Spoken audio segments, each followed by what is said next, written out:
हो भाई का भइल बा हो? अरे क्या बताई हमरा मुस्कानवा के सांप काट लेले मेरे दादा।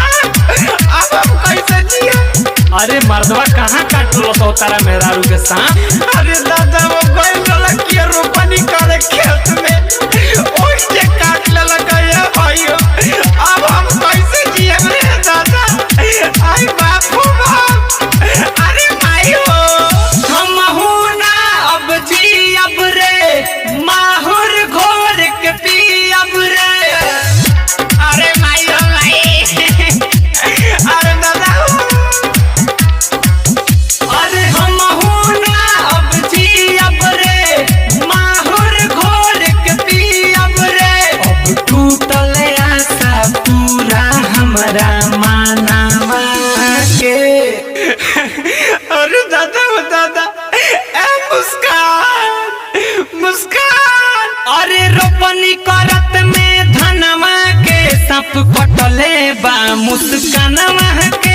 अरे रोपनी करत में धनवा के सांप कटले बा मुस्कानवा के। रोपनी करत में धनवा के सांप कटले डीजे विकास रीगा सीतामढ़ी।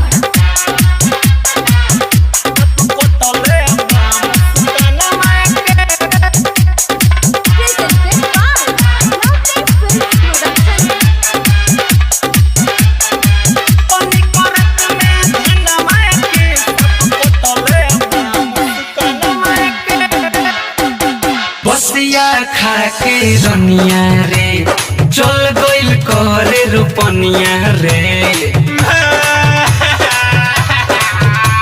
अरे मर्द चुपा ना मर्द, फिर मिल जाई मेहरारू चुपा। बसिया खा के रनिया रे, चल गइल करे रोपनिया रे। कहलस जब बनिहारी मिल की नाही मरचा धनिया रे। जननी ना हम बेवरा रे, चल गइनी तू रे घवड़ा रे। अब के पोसी मोर छोटका होइल लानामा के। मुस्कान। ए मुस्कान तू काहे हमरा के छोड़ के चल गइलू? अरे रोपनी करत में धनमा के सांप कटले बा मुस्कानवा के।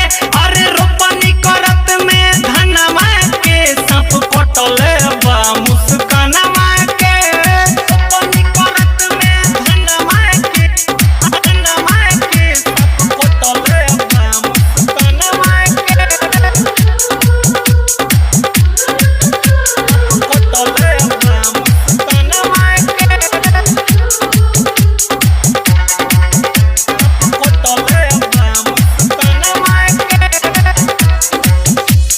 केतनो कोई नी माना रे, बबूले गइल सजाना रे। दादा बहुत बनाइली लेकिन हमार बाबू ना बनली। केतनो कोई नी माना रे, बबूले गइल सजाना रे। केस करे जातानी आही दुआर पर थाना रे। दिनेश दिल कस भाई हो, आके दिहे गवाही हो। अरे बड़ी निमन रहली हो रहनामा के। रे राजुआ रे दिनेशवा अब तनी पक्केस करब तनी के चलते हमार मुस्कान मर गइल। अरे रोपनी करत में धनमा के सांप कटले बा मुस्कानवा के। अरे रोपनी करत में धनमा के सांप कटले बा मुस्कानवा के। अरे हमहू ना अब जियब रे, माहुर घोर के पियब रे। अब टूटल आशा पूरा हमरा मानवा के।